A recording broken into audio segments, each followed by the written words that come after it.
یا ایھا الذین آمنوا اتقوا اللہ وقولوا قولا سدیدا، ایمان والو اللہ سے ڈرو اور جب بھی کوئی بات کرو تو صاف ستھری اور درست اور صحیح بات کرو۔ بیٹے کا رشتہ ہو تو صاف صاف بتاؤ میرے بیٹے کے اندر یہ خوبیاں ہیں، یہ برائیاں ہیں۔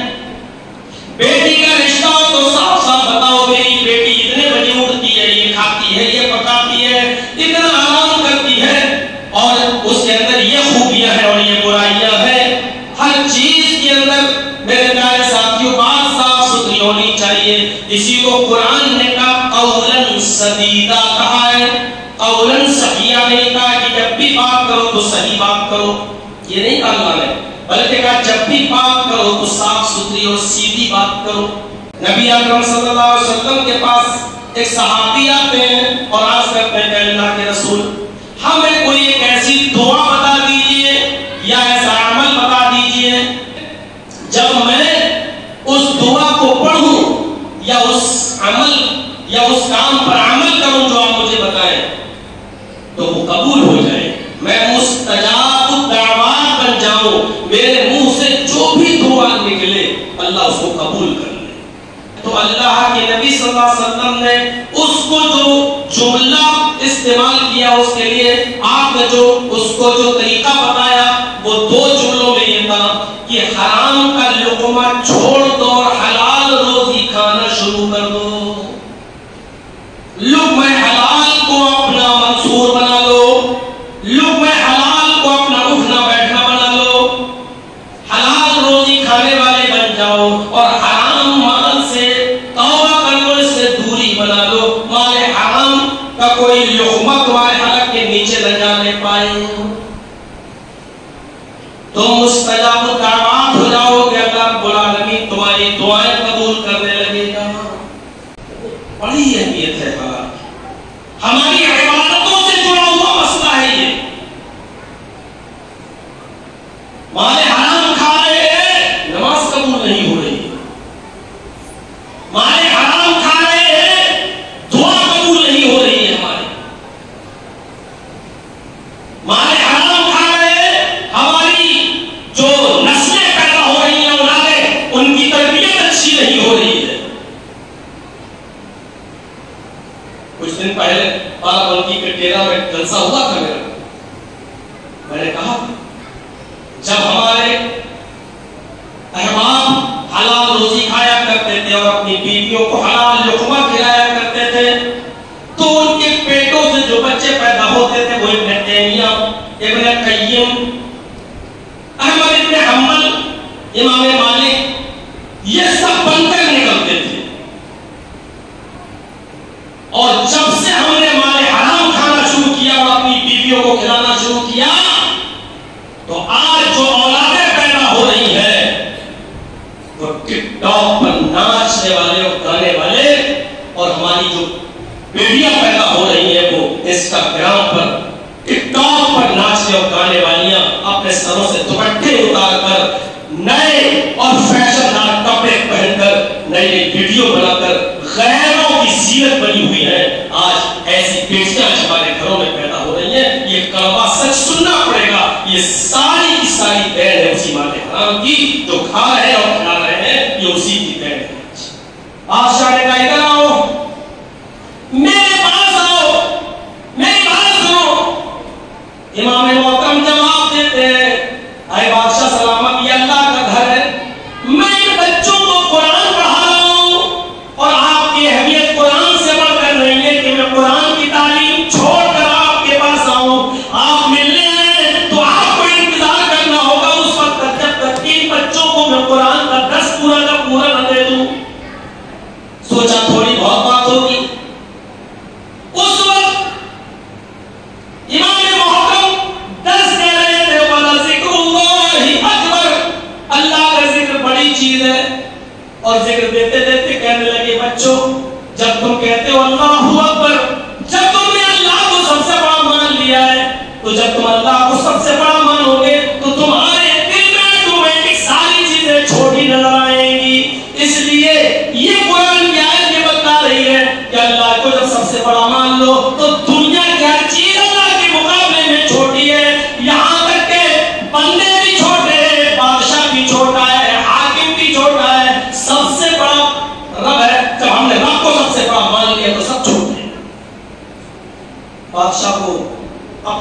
صاف درس پسند نہیں آیا، اٹھ کے چلا گیا۔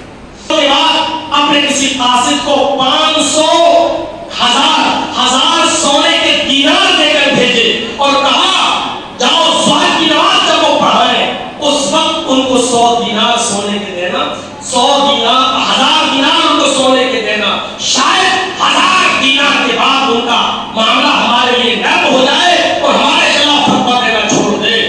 ان کا بھیجا ہوا قاصد جس کو ہماری زبان میں کہا جاتا ہے ہڈیوں میں پلنے والا، جس کو ہماری زبان میں پالتو کتا بھی کہا جاتا ہے، اس نے اپنے کسی ہڈیوں پر پلنے والے وزیر کو 1000 سونے کے دینار دے کر ظہر کے وقت بھیجا ظہر کی نماز پڑھانے کے لیے۔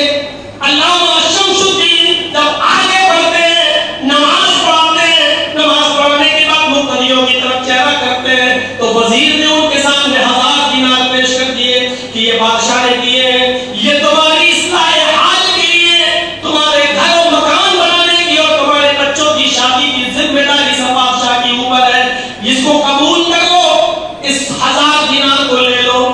انہوں نے اس 1000 دینار کو پہلے تو پکڑا اور اس کے بعد میں پورے نمازیوں کے سامنے وہ 1000 دینار اس وزیر کو واپس کر دیے اور کہہ دیا کہ یہ 1000 دینار اسی بادشاہ کو دے دینا اور اس سے یہ بھی کہہ دینا کہ جب تم مسجد میں مجھ سے ملنے آئے تھے تو میں نے اپنے دونوں پیر تمہارے چہرے کی طرف کر لیے تھے۔ کہہ دینا کہ شمس الدین نے کہا ہے پیر پھیلانے والا کبھی ہاتھ نہیں پھیلاتا ہے، بادشاہ کو دیکھ کر اس کے چہرے کی طرف پیر پھیلانے والا کبھی بادشاہ کے سامنے ہاتھ نہیں پھیلا سکتا۔ آج میں نے اگر یہ 1000 دینار قبول کر لیے تو کل فتوے بھی میری مرضی کے مطابق ہم کو دینا پڑیں گے جو مجھ سے نہیں ہو سکتا۔ میرے پیارے ساتھیوں، یہ تھا پہلے ہمارے اسلاف، ہمارے علماء، ہمارے ائمہ کا تقویٰ اور ان کی خودداری کہ وہ بادشاہوں کے ٹکڑوں پر نہیں پلا کرتے تھے، ضرورت مند ہونے کے باوجود بھی وہ نہیں لیا کرتے تھے کہ ہمیں اس کے من موافق بات کہنا پڑے گی۔ شادی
بالله من الشيطان الرجيم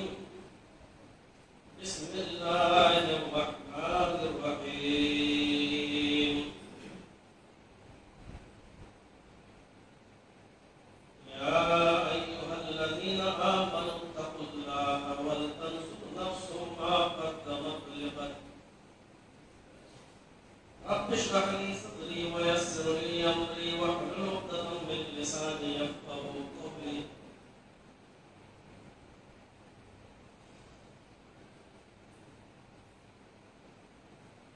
قسم کی تعریف اللہ رب العالمین کے لیے جو وحدہ لا شریک ہے. درود و سلام کے بے شمار پھولوں کی بارش ہو تمام پیغمبروں پر اور بالخصوص محمد عربی صلی اللہ علیہ وسلم. اللہم صلی وسلم و بارک.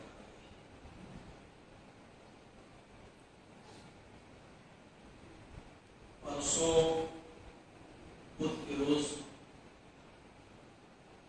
ندیم صاحب سے جو آپ کے ضلع جمعیت اہل حدیث اخلاق کے ناظم ہیں رابطہ ہوا. پوچھ رہے تھے کہ کیا آپ اس جمعے میں یہاں ہیں. میں نے بتایا کہ اس جمعے کو میں رہوں گا لکھنؤ. انہوں نے آپ کی اس مسجد کے لیے ہمارا خطبہ طے کیا. اللہ رب العالمین کا شکر ہے کہ اس نے ہمیں اور آپ کو آج کے دن یہاں ملاقات کرائی. ملاقات کا شک بخشا اور کچھ باتیں قرآن و حدیث پر مبنی سننے کی توفیق. اللہ تعالیٰ ہم سب کو عمل کی توفیق عطا فرمائے.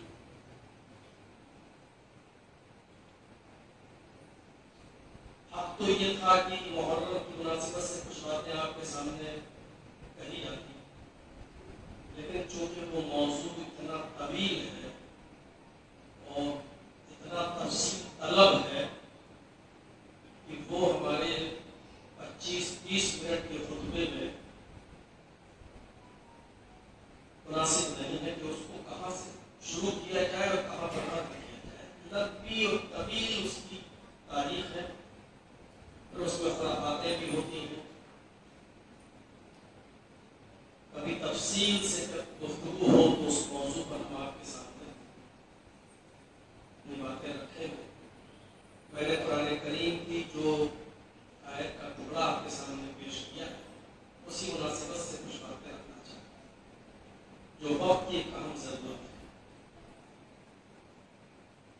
یا ایھا الذین آمنوا اتقوا اللہ ولتنظر نفس ما قدمت. اللہ رب العالمین نے فرمایا کہ مسلمانوں اللہ سے ڈرو اور اس کے بعد فرمایا کہ ہر انسان کو غور کرنا چاہیے. وَلْتَنْظُرْ نَفْسٌ مَا قَدَّمَتْ لِغَدٍ. ہر مسلمان کو ہر نفس کو غور کرنا چاہیے کہ کل قیامت کے دن کے لیے اس نے کون سی تیاری کی.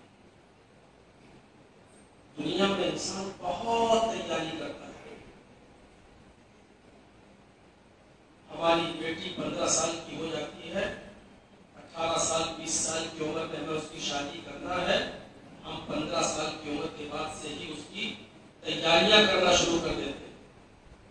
ہمارا بیٹا جب ہائی اسکول کرتا ہے اور جب 11 ہو جاتا ہے، 12 سے پہلے ہی ہم اس کا ذہن بناتے ہیں کہ بیٹا 12 کے بعد تمہیں کیا کرنا ہے. انجینئر بننا ہے کہ بایو لیا ہے، MBBS کرنا ہے. اس کی تیاریاں ہم شروع ہی سے کرنا شروع کر دیتے ہیں. اب یہ بھی دیکھ لیتے ہیں کہ اگر ہمارا بیٹا نیٹ میں اگر پاس نہیں ہو سکا تو پرائیویٹ طریقے سے اگر ہم اس کو پڑھائیں گے تو اس میں کتنا خرچہ آئے گا، اس کی بھی ہم تیاریاں شروع کر دیتے ہیں. اللہ رب العالمین نے فرمایا یہ سب چیزیں تو رسمی ہیں، دنیاوی ہیں اور یہ پائیدار نہیں ہے. تمہیں یہاں ہمیشہ کے لیے بھیجا ہی نہیں گیا. اصل چیز یہ ہے کہ اس دن کے لیے آپ نے کیا تیاری کر رکھی. وَلْتَنْظُرْ نَفْسٌ مَا قَدَّمَتْ لِغَدٍ. ہر انسان کو غور کرنا چاہیے کہ کل قیامت کے دن کے لیے اس نے کیا تیار کیا ہے، کیا بھیجا ہے. وہ زندگی جو کبھی ختم نہیں ہوگی. اگر یقین ہے تو دنیا میں کوئی ایسا نہیں ہے جو کسی نہ کسی شکل میں مرنے کے بعد کی زندگی کو تسلیم نہ کرتا ہو. سب کرتے ہیں. ہم کہتے ہیں کہ مرنے کے بعد انسان دوبارہ زندہ ہوگا قیامت کے دن.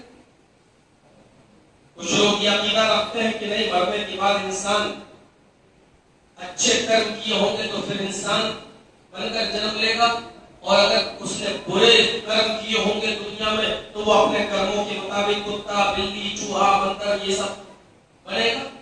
لیکن مرنے کے بعد کی زندگی کے سب قائل ہیں کسی نہ کسی شکل میں. ہم دنیاوی نظام پر غور کریں. سورج کا پورب سے اپنے ٹائم سے نکلنا، مغرب میں پشچم میں اپنے ٹائم پر ڈوبنا. سورج کی گرمی اتنی ہی ہمیں اور آپ کو ملنا جتنی ہمیں اور آپ کو ضرورت ہے. بارش کا اسی مقدار میں آسمان سے زمین پر آنا جتنی ہمیں ضرورت ہے. ہوا کا اسی تیز اسپیڈ سے چلنا، اتنی مقدار میں چلنا جتنی ہمیں اور آپ کو ضرورت ہے. غور کریے کہ یہ نظام بغیر کسی چلانے والے کے کیسے وجود میں آ جائے. ہلکی سی بارش تیز ہوتی ہے تو سیلاب اور باڑھ کی شکل اختیار کر لیتی ہے. پھر ہم مسجدوں میں دعا مانگتے ہیں. اس وقت دیکھیے دلی کے اوپر کیسا خطرہ منڈرا رہا. ہر سال بہار میں دیکھ لیجیے کس طریقے سے پانی کا سیلاب آتا ہے.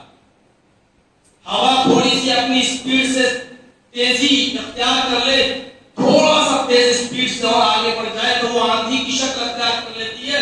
کتنے لوگوں کی جھونپڑیاں گر جاتی ہیں اور کتنے درخت اپنی جگہ سے ٹوٹ کر زمین پر گر جاتے ہیں. یہ تمام چیزیں ہمیں کیا بتا رہی ہیں کہ کوئی ہے جو ان پر کنٹرول نہیں کر سکتا ہے. دنیا کوئی ہے جو چیزوں کی مالک ہے. مثلا اب بارش تیز آ جائے اور سیلاب آ جائے، گھر کی گھر اور گاؤں کے گاؤں اجڑ جائیں، کوئی حکومت آپ کی مدد نہیں کر سکتی ہے، آپ کے گھر کو ڈوبنے سے نہیں بچا سکتی ہے.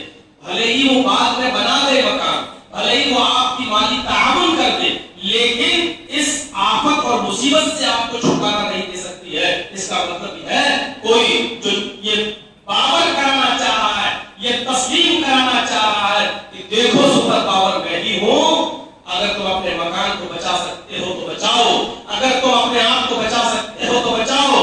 ان طوفانوں سے اگر لڑ سکتے ہو تو لڑ کر دکھاؤ.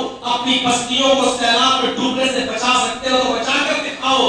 کوئی حکومت بھی تمہاری مدد نہیں کر سکتی ہے، تمہاری جان کی حفاظت نہیں کر سکتی ہے. کوئی ہے تو جو تمہاری جانوں اور تمہارے مالوں کا مالک ہے. یہ سب چیزیں ہمیں یہ باور کرتی ہیں. اسی سے دو قدم آگے بڑھ کر اللہ نے کہا جب موت برحق ہے اور اس پر میرا ہی نینترن ہے، میرا ہی کنٹرول ہے، تو ہر انسان کو غور کرنا چاہیے کہ کل قیامت کے دن کے لیے اس نے کون سی تیاری کر رکھی ہے. وَلْتَنْظُرْ نَفْسُ مَا قَدَّمَتْ لِغَدٍ. یہ جملہ بہت شارٹ ہے. کل کے لیے کیا تیاری کی ہے. اب سوچئے آپ اپنے گھر سے یہاں تک آئے ہو، جو جس بزنس سے جو جس کاروبار سے جڑا ہوا ہو وہ ذرا اپنے کاروبار پر غور کر کے دیکھ لے. کوئی موبائل کا میکینک ہے، وہ غور کرے کہ اس نے 100 روپے کی جگہ پر 1000 روپے کو وصول نہیں کیا ہے.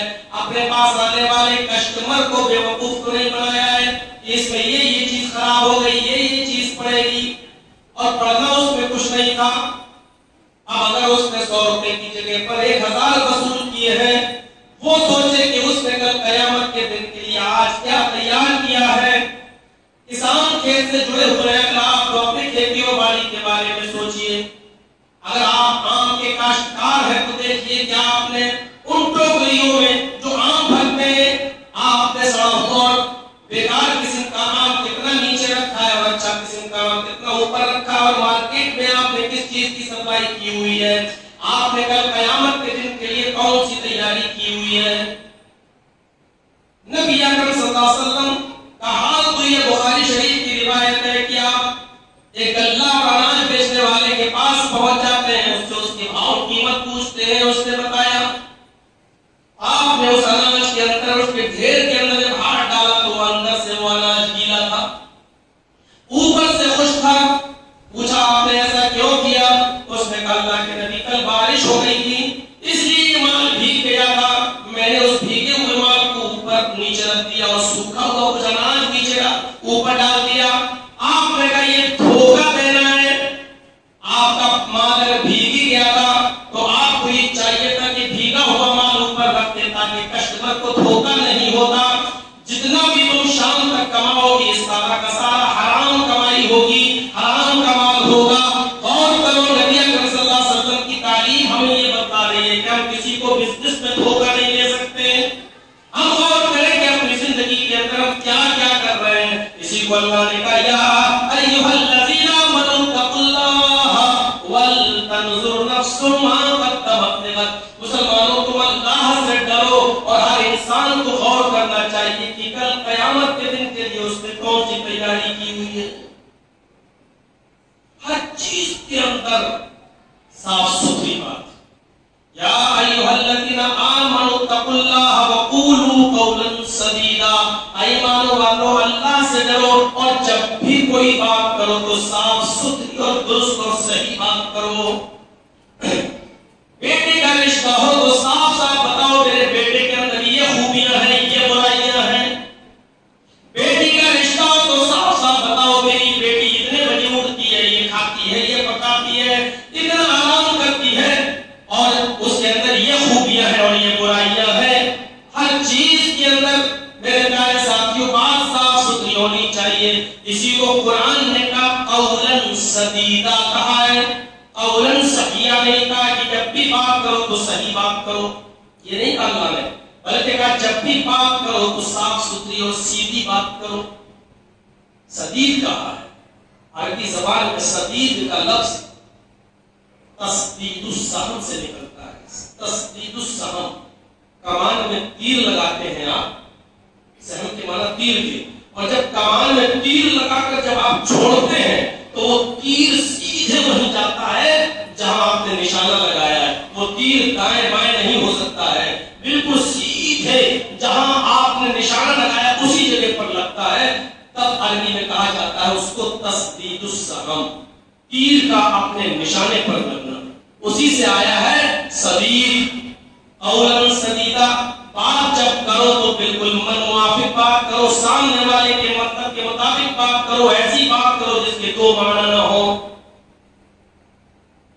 کوئی ہم سے پوچھے جبکہ صاحب کل آپ کہاں تھے اور مجھے جگہ نہیں بتانا چاہتا ہوں، کمپٹیشن کا دور ہے، یہ ہمارا راز جان جائے، نہیں بتانا چاہتا ہوں، میں نے کہہ دیا زمین کے اوپر آسمان کے نیچے۔ بات صحیح ہے، ہم کہیں بھی تھے لیکن تھے تو زمینی کے اوپر، ہم کہیں بھی تھے تو آسمانی کے نیچے، لیکن پوچھنے والا یہ نہیں پوچھ رہا ہے کہ آپ کہاں تھے، اس کا مطلب یہ نہیں تھا، وہ بھی جانتا ہے کہ آپ زمین کے اوپر تھے آسمان کے نیچے تھے، وہ کچھ اور جاننا چاہتا ہے۔ اگر آپ کو نہیں بتانا تو آپ صاف صاف کہیے میں کہاں تھا، میں آپ کو نہیں بتا سکتا۔ اتنا سی بات کہنے میں آپ کو لگے گا نہیں، برا مان جائے گا، کہے گا اچھا ہم سے بھی چھپا رہے ہو، تب آپ نے کہہ دیا صحیح بتانا بھی نہیں چاہتے ہو، اور ایسا جملہ آپ نے استعمال کیا جس کے دو معنی، سامنے والا غلط بھی نہ سمجھے اور ہمارا مقصد بھی حل ہو جائے۔ قرآن کہتا ہے یہ بھی جھوٹ میں لکھا جائے گا اگرچہ آپ صحیح بول رہے ہیں، اس لیے کہ آپ جانتے ہیں کہ سامنے والا یہ نہیں پوچھنا چاہتا ہے، سامنے والا آپ کے جگہ کے بارے میں جاننا چاہتا ہے کہ آپ کس جگہ تھے، کس محلے میں تھے، کس کے گھر پہ تھے، آپ نہیں بتانا چاہتے، آپ کہہ دیجیے سوری میں نہیں بتا سکتا، بات ختم۔ یہ بھی سیدھی بات ہے۔ نبی اکرم صلی اللہ علیہ وسلم کے پاس ایک صحابی آتے ہیں اور عرض کرتے ہیں کہ اللہ کے رسول ہمیں کوئی ایک ایسی دعا بتا دیجیے یا ایسا عمل بتا دیجیے۔ دونوں باتیں اس نے پوچھی، دعا ہو تو دعا بتا دو، عمل ہے تو عمل بتا دو۔ کیا اے اللہ کے نبی مجھے کوئی ایک ایسی دعا بتا دیجیے یا کوئی ایک ایسا عمل بتا دیجیے جب میں اس دعا کو پڑھوں یا اس عمل یا اس کام پر عمل کروں جو آپ مجھے بتائیں تو وہ قبول ہو جائے، میں مستجاب الدعوات بن جاؤں، میرے منہ سے جو بھی دعا نکلے اللہ اس کو قبول کر لے۔ اب سنیے گا نبی اکرم نے کیا بتایا۔ اللہ کے رسول سے پوچھا کیا جا رہا ہے؟ اے اللہ کے نبی مجھے کوئی ایک ایسی دعا یا ایسا عمل بتا دیجئے جس دعا کو پڑھ کر یا جس عمل کو کر کے میں مستجاب الدعوہ بن جاؤں، میرے منہ سے جو دعا نکلے اس کو اللہ رب العالمین فوراً قبول کر لے۔ اللہ کے نبی نے یہ نہیں کہا کہ تم رات میں اٹھ کر تہجد کی نماز پڑھا کرو، اللہ کے نبی نے یہ بھی نہیں کہا کہ تم فجر کی نماز باجماعت ادا کیا کرو، اللہ کے نبی نے یہ بھی نہیں کہا کہ تم ظہر کی نماز پابندی سے پڑھو یا 5 وقت کی نماز پابندی سے پڑھو، آپ نے یہ بھی نہیں کہا کہ پڑوسیوں کا خیال رکھو، آپ نے یہ بھی نہیں کہا کہ تم لوگوں کے ساتھ اچھا سلوک کرو۔ جب نبی سے پوچھا گیا کہ ایسا عمل بتائیے یا ایسی دعا بتائیے جس کو میں کروں تو فوراً میری دعا قبول ہو جائے، تو اللہ کے نبی صلی اللہ علیہ وسلم نے اس کو جو جملہ استعمال کیا اس کے لیے آپ نے اس کو جو طریقہ بتایا وہ 2 جملوں میں یہ تھا کہ حرام کا لقمہ چھوڑ دو اور حلال روزی کھانا شروع کر دو۔ لقمہ حلال کو اپنا منصور بنا لو، لقمہ حلال کو اپنا اٹھنا بیٹھنا بنا لو، حلال روزی کھانے والے بن جاؤ اور حرام مال سے توبہ کر لو، اس سے دوری بنا لو، مال حرام کا کوئی لقمہ تمہارے حلق کے نیچے نہ جانے پائے، تم مستجاب الدعوات ہو جاؤ کہ اللہ رب العالمین تمہاری دعائیں قبول کرنے لگے گا۔ ایسی چیز بتائی جو ہمارے لیے 5 وقت کی نماز پڑھنے سے زیادہ مشکل ہے، تہجد کی نماز میں اٹھ کر تہجد ادا کرنے سے زیادہ مشکل ہے، کیونکہ آج 100 میں 95% ایسے لوگ ہیں، بلکہ ہم کو 95 بھی زیادہ کم بتا رہے ہیں۔ میرے بھائیوں اگر ہم اپنے غریبانوں پہ جھانک کر دیکھیں تو اللہ ہی بہتر جانے کہ کس کی روزی حلال ہے اور کس کی حرام۔ پھر ہم کیسے کہتے ہیں کہ ہماری دعائیں قبول نہیں ہو رہی؟ کہاں سے ہو قبول؟ فرشتہ چیختا ہے، چلاتا ہے کوئی بندہ جو اللہ رب العالمین سے معافی مانگے، گناہ کی توبہ کرے؟ بخاری کے حدیث کے مطابق تو یہاں پر آیا ہے کہ اللہ رب العالمین مسافر کی دعا کو کبھی ریجیکٹ نہیں کرتا، لیکن اس مسافر کو جو پراگندہ حال ہے، سر پر گرد و غبار ہے، مٹی چڑھی ہوئی ہے، سفر کی حالت میں ہے، وضو بناتا ہے، کہیں مسجد کی اذان سے آواز آتی، مسجد کی مائک سے یا مسجد کے مینارے سے اذان کی آواز آتی ہے، سفر میں ہے، مسجد میں چلا جاتا ہے، نماز پڑھتا ہے اور نماز کے بعد وہ مسافر دعا مانگتا ہے، یا ربی یا ربی یا ربی، اے میرے رب مجھے یہ دے، مجھے یہ دے، مجھے یہ دے، مجھے یہ دے، مجھے یہ دے۔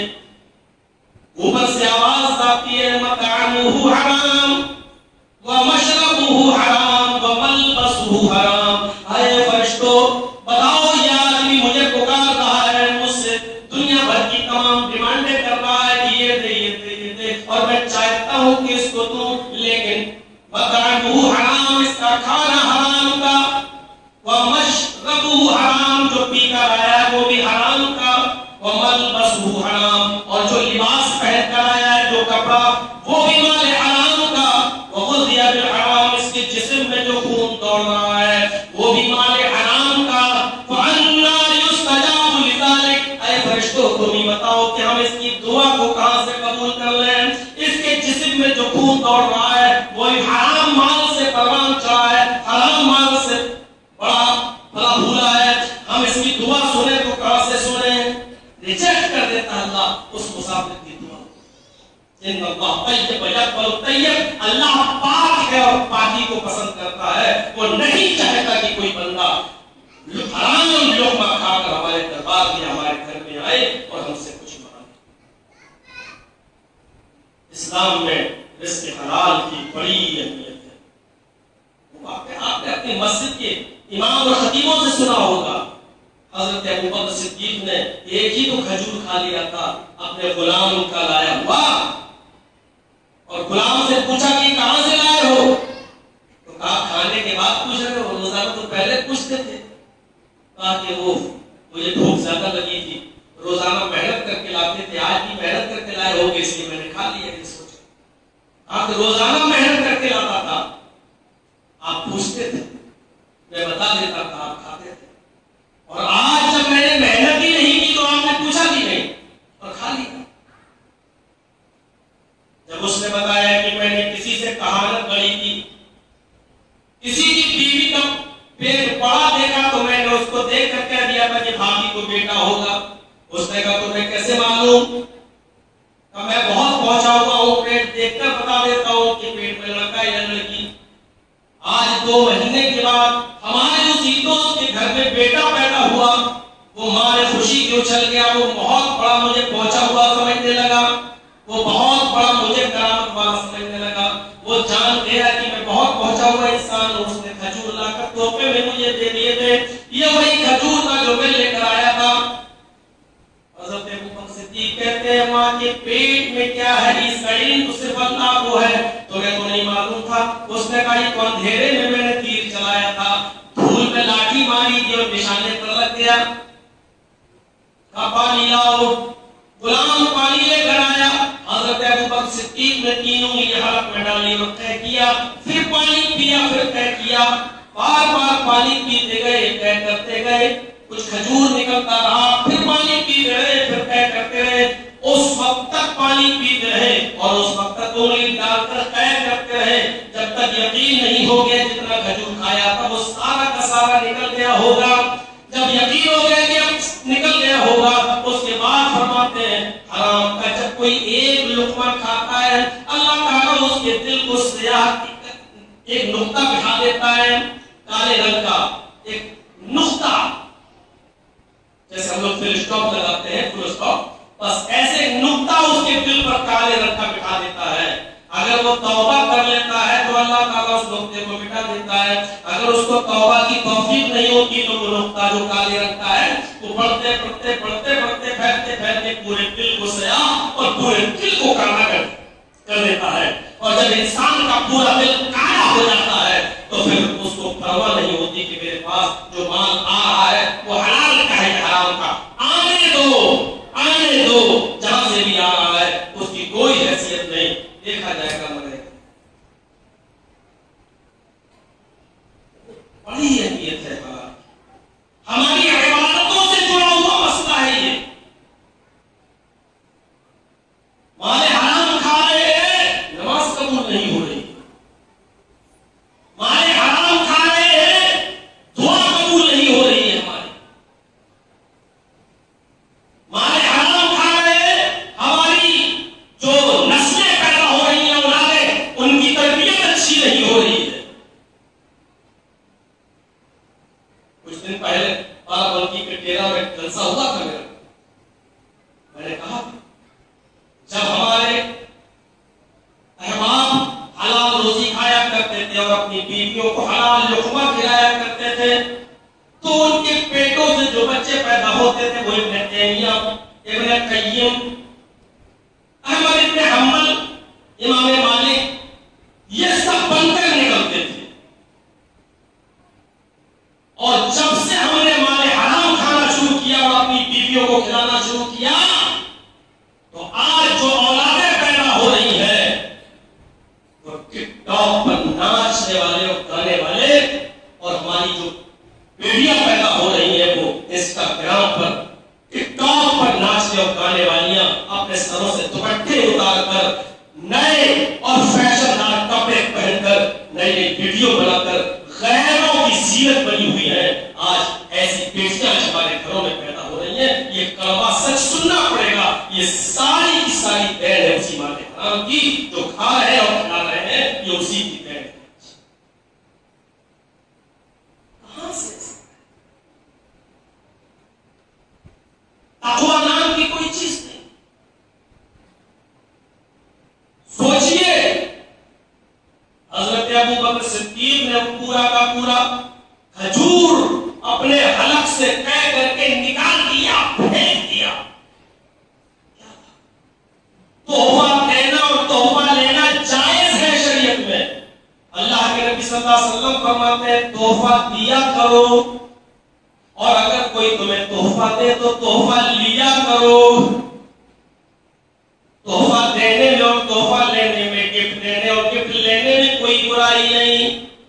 اپنی جگہ پر صاف ہے، لیکن غور کیجئے کہ جب حضرت عمر فاروق رضی اللہ تعالیٰ عنہ نے اپنا کیشیئر، اپنا خزانچی ایک صحابی کو بنایا، غور کیجئے جب وہ اس کے اوپر متعین کر دیے گئے، خزانے پر تعینات کر دیے گئے کہ تم اس کی دیکھ ریکھ کرو گے، تم اس کی نگرانی کرو گے، بہت سا مال ملا، ایک جنگ سے بہت سا مال لوٹا گیا اور اس میں سب مسلمانوں کا حصہ لگا، ان کا بھی حصہ لگا۔ جب ان کا حصہ لگا تو حضرت عمر فاروق رضی اللہ تعالیٰ عنہ نے سب کو سب کا حصہ دے دیا۔ غالباً مغیرہ ابن شعبہ تھے، میرے پیارے ساتھیوں، اندازہ لگائیے کہ ان کو ایک بہترین قسم کی چادر ملی تھی، بہترین قسم کی چادر ملی تھی، یمنی چادر، اوڑھنی کی دوپٹہ تھا جو صرف عورتیں استعمال کر سکتی تھیں۔ انہوں نے سوچا کہ اس وقت میں جہاں پر ہوں وہاں میری بیوی نہیں، بیٹی نہیں، بہن نہیں، اس اوڑھنی کو کون استعمال کرے گا؟ اتنی قیمتی چادر ہے، اتنی قیمتی اوڑھنی ہے، کیوں نہ میں اس کو حضرت عمر فاروق کی بیوی کو گفٹ کر دوں۔ وہ گئے، انہوں نے دروازہ کھٹکھٹایا، حضرت عمر فاروق کی بیوی نے دروازہ کھولا، انہوں نے کہا کہ مجھے چادر ملی تھی، اوڑھنی بہت خوبصورت چادر ہے، یمنی چادر ہے، یہ میرے حصے میں آئی، لیکن میری بیوی نہیں ہے، میری بیٹی نہیں ہے، میری بہن نہیں ہے، جب کوئی نہیں ہے تو میں اس کو لے کر آپ کے پاس چلا آیا، لہذا آپ اس کو لے لیجیے، آپ اس کو استعمال کر لیجیے، آپ اس کو استعمال کیجیے۔ جیسے ہی وہ دے کر جاتے ہیں، انہوں نے اس کو قبول کر لیا، یہ سوچ کر کہ اللہ کے نبی نے فرمایا تحفہ دیا کرو، تحفہ لیا کرو، تو انہوں نے تحفہ لے لیا، ان کے لیے دعائیں خیر کر دی۔ جب حضرت عمر فاروق رضی اللہ تعالیٰ عنہ 2-4 دن کے بعد شہروں کا معائنہ کر کے جب گھر پہ آئے، ان کی بیوی وہی اوڑھنی اوڑھے ہوئے تھی، بیٹھ کر استقبال کر رہی تھی اپنے شوہر کا کہ آئے اور مجھے اس اوڑھنی میں دیکھیں، اس چادر میں دیکھیں۔ جیسے دروازہ کھولا، حضرت عمر فاروق نے اپنی بیوی کے چہرے کو نہیں دیکھا، اپنی بیوی کی حالت کو نہیں دیکھا، سیدھے اسی کے اوپر نظر پڑتی ہے، چادر کے اوپر، اسی اوڑھنی کے اوپر۔ پوچھا، اے میری بیوی، تمہارے شوہر کو بیت المال سے اتنی تنخواہ نہیں ملتی ہے، پھر یہ چادر تمہارے پاس کہاں سے آئی؟ میں نے اس کو خرید کر کے نہیں دیا ہے، یہ اتنی خوبصورت، اتنی اچھی چادر تمہیں اوڑھنے کو کس نے دی؟ انہوں نے بتایا، مغیرہ ابن شعبہ نے، اے امیر المومنین، ان کی کوئی بہن بیٹی مال نہیں تھی، ان کو یہ مال میں ملی ہوئی تھی، ان کا حصہ تھا، وہ مجھے گفٹ میں دے گئے۔ حضرت عمر فاروق رضی اللہ تعالیٰ عنہ کو اسی بات کو سن کر غصہ آیا، انہوں نے اس چادر کو اپنی بیوی کے سر سے کھینچا اور اس کو انہوں نے لپیٹا، جیسے ہم لوگ اس کو لپیٹ دیتے ہیں، لپیٹنے کے بعد گولا بنا دیا اسی چادر کا اور اپنی بیوی کے سر پر اتنی زور سے مارا کہ ان کی بیوی، حضرت عمر فاروق کی بیوی کہتی ہیں کہ اس چادر کو اتنی تیز مارا تھا کہ تھوڑی دیر کے لیے میرے سر میں جھٹنک آ گیا، میرے سر میں اس سے درد محسوس ہوتا رہا۔ پھر اسی چادر کو انہوں نے پکڑا اور ہم سے چھینا اور پھر سیدھے نکل گئے، نہ گھر میں پانی پیا، نہ کھانا کھایا، سیدھے بیت المال چلے گئے اور بیت المال کے کیشیئر کو سر پہ اسی چادر کو دے مارا اور فرمایا کہ اے مغیرہ، کیا آپ جہنم میں بھیجنے کے لیے، جہنم میں ڈھکیلنے کے لیے تیری نظر میرے اور میرے خاندان پر ہی پڑی تھی، میرے بیوی بچوں پر ہی پڑی تھی، اور کوئی تجھے نہیں ملا جس کو تو جہنم میں ڈھکیل دے؟ فرمایا ایسا کیا ہو گیا مجھ سے؟ فرمایا یہ تحفہ تم نے میری بیوی کو کیوں دیا؟ فرمایا تحفہ ہی تو تھا، میرے پاس کوئی استعمال کرنے والا نہیں تھا، میں نے آپ کی بیوی کو دیا ہے، تو اس میں برائی کیا ہے؟ فرمایا جب کوئی اونچے عہدے والے سے نیچے عہدے پر رہنے والا، جب اونچے عہدے پر رہنے والے کے بچوں یا بیوی کو کوئی تحفہ دیتا ہے تو اس کا مطلب یہ ہے کہ وہ اس کو خریدنے کی کوشش کرتا ہے کہ اگر ہم سے کوئی غلطی ہو جائے تو آپ نظر انداز کر دینا، تمہارا یہ تحفہ مجھے انصاف کرنے میں کمزور کر دے گا، اگر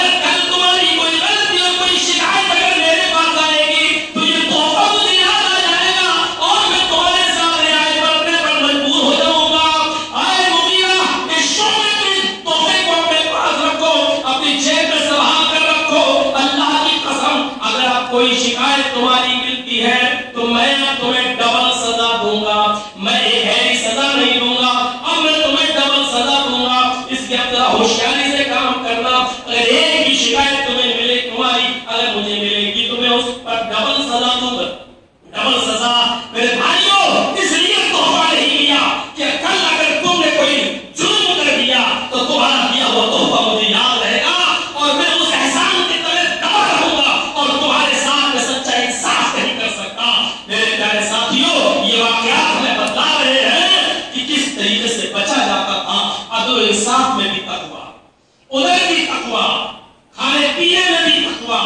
ہم اپنی زندگی پر غور کریں، صبح سے لے کے دوپہر تک، ابھی شام تو بہت دور ہے، شام تک ہم کتنے ناجائز طریقے سے بھی پیسہ کمائیں گے، کتنے ناجائز طریقے سے ہم پیسہ حاصل کریں گے، روزی روٹی حاصل کریں گے، وہی ہماری بیوی کھائے گی، وہی ہمارے بچے کھائیں گے۔ ہم ذرا غور، ہم اپنے غریبانوں میں چھاپ واقعہ تو آپ نے سنا ہی ہوگا، عمر بن عبدالعزیز کے دور کا۔ ایک پیالہ دودھ، بیوی کے پیٹ میں بچہ، کھانے کو کچھ نہیں، بھیجا بیوی ہے اپنی لونڈی کو، خادمہ کو، جاؤ بیت المال سے ادھار لے آؤ، مجھے اگلے مہینے کا راشن ملے گا تو ایک پیالہ دودھ ہم واپس کر دیں۔ کیشیئر نے سوچا اس میں برائی کیا ہے، ادھار لینا دینا تو چلتا ہی ہے، اگلے مہینے کے راشن میں یہ کٹا دیں گی۔ ایک پیالہ دودھ ان کی لونڈی کو رات میں دے دیا۔ لونڈی جب دودھ کا پیالہ لے کر آئی تو اس وقت عمر بن عبدالعزیز اپنے گھر کے پاس بنے ہوئے کنویں پر بیٹھ کر وضو بنا رہے تھے تہجد کی نماز پڑھنے کے لیے۔ جب دیکھا کہ کوئی اندر آ رہا ہے، دروازے کی طرف بڑھے تو دیکھا یہ تو میری لونڈی ہے، یہ تو میری خادمہ ہے۔ کہا کیا چھپائی ہوئی ہو اس چادر کے اندر؟ کہا لگا دیکھا تو دودھ کا پیالہ۔ وہ آگے بڑھ گئی اور بیوی کو دے دیا۔ میری بیوی، یہ دودھ تمہارا ہے؟ نہیں۔ کہاں سے آیا؟ بیت المال سے منگوایا ہے، اور برا مت مانیے گا میں نے ادھار منگوایا ہے، بطور قرض بنایا، اگلے مہینے راشن ملے گا تو دے دیں گے۔ فرمایا اور اگلے مہینے تک اگر میں زندہ نہیں رہا تو پھر کیا ہوگا؟ کہا دیکھو آپ کی بات اپنی جگہ پر صحیح ہے، لیکن میں نے 4 دن سے کچھ نہیں کھایا ہے، کچھ نہیں پیا ہے، میری بھوک ایک طرف رکھیے، آپ نے بھی نہیں کھایا، ہم نے بھی نہیں کھایا، لیکن کم سے کم اس بچے کی تو فکر کیجیے جو میرے پیٹ میں ہے، اگر 1-2 دن اور نہیں ملا تو یہ بچہ پیٹ میں مر جائے گا، کیونکہ ماں جب کھائے گی تو بچے کو لگے گا، جب ماں کو کچھ ملے گا ہی نہیں تو بچہ تو مر جائے گا، اس کی نشو و نما کیسے ہوگی؟ جو آپ کی امانت ہے میرے پیٹ میں پل رہا ہے۔ عمر بن عبدالعزیز نے کہا اور یہ تمہارے ہاتھ میں جو دودھ کا پیالہ ہے یہ سارے مسلمانوں کی امانت ہے، جب تک ان کی میٹنگ نہ کر لی جائے، ان کو بلا کر مشورہ نہ کیا جائے، ان کی اجازت کے بغیر یہ تمہارا پینا بھی حرام ہے، یہ جائز نہیں ہے تمہارے لیے۔ سوچیے، چھین لیا بیوی کے ہاتھ سے اور لونڈی سے کہا اس کو بیت المال میں جمع کر دو، اور کیشیئر نے میری اجازت کے بغیر دے کیسے دیا ہے، میں اس کی قیاس بعد میں لوں گا، یہ جاؤ پہلے جمع کر دیا۔ عمر بن عبدالعزیز جب اپنی بیوی سے دودھ کا پیالہ چھین رہے تھے تو بیوی اس وقت ہاتھ پیر جوڑ کر گزارش کر رہی تھی، میری نہیں اس بیٹے کی، اس بچے کی فکر کر لیجئے، کم سے کم اس بچے کے لیے مجھے ایک پیالہ دودھ پی لینے دیجئے۔ عمر بن عبدالعزیز اس وقت دروازے پر کھڑی لونڈی کے پاس پہنچ چکے تھے، اس لونڈی کے ہاتھ میں جیسے دودھ کا پیالہ دیا کہ جاؤ بیت المال میں جمع کرو، اس وقت عمر بن عبدالعزیز کی بیوی یہ کہہ رہی تھی اگر آج یہ دودھ نہیں ملا تو آئے میرے سرتاج یہ بچہ مر جائے گا پیٹ میں۔ عمر بن عبدالعزیز نے جب مر جانے کا جملہ سنا کہ بچہ پیٹ میں مر جائے گا تو پیچھے مڑتے اور اپنی بیوی کو دیکھتے ہیں اور آنکھوں میں آنسو آتے ہیں اور ٹکٹکاتے ہوئے آنکھوں سے کہتے ہیں اے میری بیوی، اگر تیرے پیٹ کا یہ بچہ جو میری امانت امانت ہے. اگر مسلمانوں کی امانت میں خیانت کر کے ایک پیالہ دودھ پینے سے بچ رہا ہے تو اس بچے کو جو تیری پیٹ میں پل رہا ہے اس سے بول دے کہ تیرا مر جانا میرے باپ کو قبول ہے، لیکن تجھے ایک پیالہ حرام کا دودھ پلانا قبول نہیں ہے. بیوی اس بچے سے کہہ دے تو مرتا ہے تو مر جا، تیرا مر جانا مجھے قبول ہے، لیکن حرام کا دودھ کا پیالہ پلانا مجھے منظور نہیں ہے. یہ کہہ کر دودھ واپس کر. ان تمام صورتحال میں ہم اپنے ضمیروں کو ذرا جھنجھوڑیں، ہم اپنے قریبانوں میں جھانکیں. ہماری بہنیں، ہماری مائیں اپنی بیٹیوں کو جو ڈریس اور لباس پہنا رہی ہیں وہ بھی دیکھیں کہ کون سا حرام ہے، کون سا حلال ہے، کیا جائز ہے، کیا ناجائز ہے. معاف کیجیے گا، یہ کہنے کی ضرورت نہیں کہ ابھی تو بچی چھوٹی ہے. 10 سال سے کم عمر کی بچی تو چھوٹی مانی جا سکتی ہے، لیکن 10 سال کی عمر کو کراس کر چکی ہے تو وہ چھوٹی نہیں ہے. اس کے اوپر نقاب بھی فرض ہے، برقع بھی فرض ہے، پردہ بھی فرض ہے. اس کو گھر کے اندر اگر وہ ایسا گھر ہے جہاں کھانا اور چچا کے لڑکوں کا آنا جانا لگا رہتا ہے تو وہاں پر ان کو اپنی من موافق کپڑے بھی نہیں پہننا ہے. وہاں پر بھی وہ اسلام کے دائرے کے مطابق جو کپڑے ہیں وہ کپڑے وہ پہنے گی. ہم غور کریں کون سی چیزیں حلال ہے کون سی حرام. صرف کھانے اور پینے کی چیزوں پر ہی نہیں، حضرت عمر فاروق نے تحفے کا دوپٹہ نہیں اوڑھنے دیا اپنی بیوی. عمر ابن عبدالعزیز نے بغیر اجازت کے لایا ہوا دودھ نہیں پینے دیا اپنی بیوی کو. یہ چیزیں ہمیں بتا رہی ہے کہ حلال و حرام صرف کھانے اور پینے ہی میں نہیں ہے، لباس میں بھی دیکھا جائے گا، روزی روٹی میں بھی دیکھا جائے گا، اٹھنے بیٹھنے اور چلنے پھرنے میں بھی دیکھا جائے گا. اپنے سماجی معاشرے میں کیا چیزیں حلال کیا حرام اس میں بھی دیکھا جائے گا. ہر حلال و حرام پر ہمیں نظر رکھنا ہے. میرے پیارے ساتھیوں، یہی تو اللہ کے رسول نے فرمایا تھا اتق المحارم، تم حرام چیزوں سے بچ جاؤ، حرام چیزوں سے بچ جاؤ، تم مستجاب الدعوات بن جاؤ گے. تمہاری دعائیں اللہ رب العالمین آسمان پر قبول کر لیں اور مر جاؤ. حرام کا مال کھائے ہو تو دعائیں مانگ مانگ کے مر جاؤ، گڑگڑاتے گڑگڑاتے مر جاؤ. یہی آواز آئے گی. تو کہتا ہے کہ میری دعا اللہ قبول نہیں کرتا. ارے تو کھا کر حرام کا آیا، پی کر حرام کا آیا، لباس تیرے اوپر حرام کا ہے، تیرا جسم میں جو خون دوڑ رہا ہے وہ حرام کا ہے. ہم تیری دعا سنیں تو کہاں سے سنیں؟ میرے پیارے ساتھی،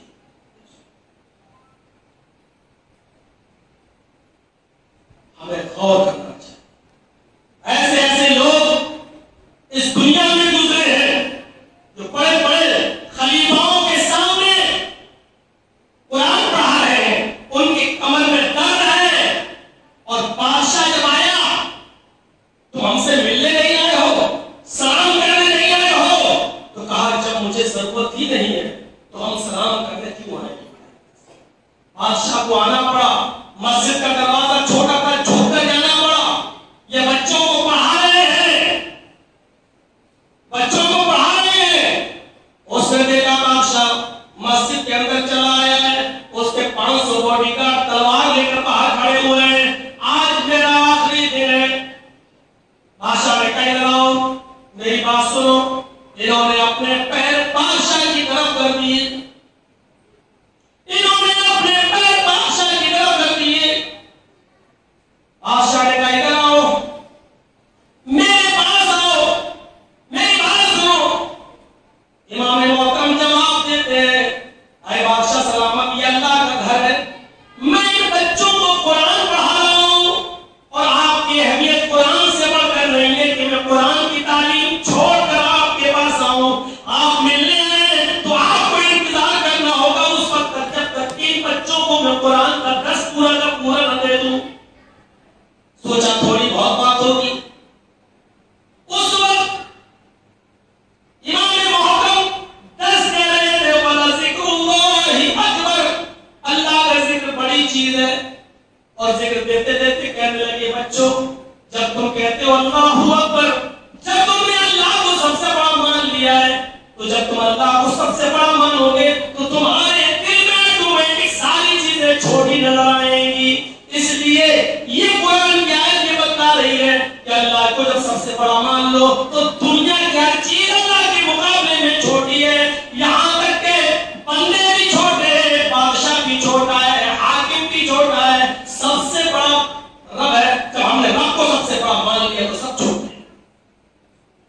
بادشاہ کو اپنے خلاف دس پسند نہیں آیا، اٹھ کے چلا گیا۔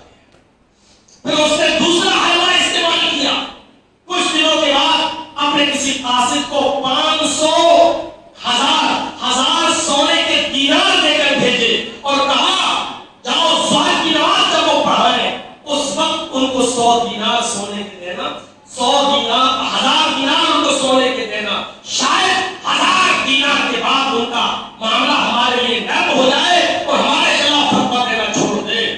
ان کا بھیجا ہوا قاصد، جس کو ہماری زبان میں کہا جاتا ہے ہڈیوں میں پلنے والا، جس کو ہماری زبان میں پالتو کتا بھی کہا جاتا ہے، اس نے اپنے کسی ہڈیوں پر پلنے والے وزیر کو 1000 سونے کے دینار دے کر ظہر کے وقت بھیجا ظہر کی نماز پڑھانے کے لیے۔ علامہ شمس الدین جب آگے بڑھتے ہیں، نماز پڑھاتے ہیں، نماز پڑھانے کے بعد مقتدیوں کی طرف چہرہ کرتے ہیں تو وزیر نے ان کے سامنے 1000 دینار پیش کر دیے کہ یہ بادشاہ نے دیے ہیں، یہ تمہاری اصلاح حال کے لیے، تمہارے گھر و مکان بنانے کی اور تمہارے بچوں کی شادی کی ذمہ داری سب بادشاہ کے اوپر ہے، اس کو قبول کر لو، اس 1000 دینار کو لے لو۔ انہوں نے اس 1000 دینار کو پہلے تو پکڑا اور اس کے بعد میں پورے نمازیوں کے سامنے وہ 1000 دینار اس وزیر کو واپس کر دیے اور کہہ دیا کہ یہ 1000 دینار اسی بادشاہ کو دے دینا اور اس سے یہ بھی کہہ دینا کہ جب تم مسجد میں مجھ سے ملنے آئے تھے تو میں نے اپنے دونوں پیر تمہارے چہرے کی طرف کر لیے تھے۔